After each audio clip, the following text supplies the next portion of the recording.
Hi, my name is Rachel. Let me introduce you to my family. This is my mum. My mum is great, she always takes care of me. She is always there for me when I need her. This is my dad. My dad is the funniest person in the world.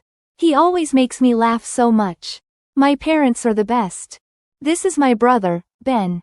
Ben is older than me. He is a great older brother. He is so kind. This is my sister, Violet. Violet is younger than me. Violet is so sweet and helpful.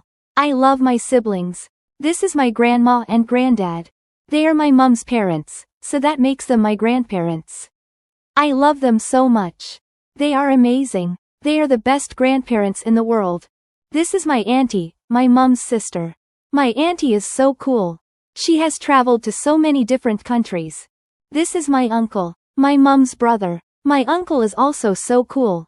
He rides a motorbike. This is my cousin, Marvin. He is my uncle's son. Marvin is such a fun cousin to have. So, there you have it. My parents have 2 daughters and 1 son.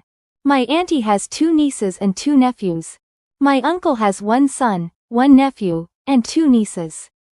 My grandparents have 2 daughters, 1 son, 4 grandchildren and 1 son-in-law. I hope you enjoyed meeting my family members.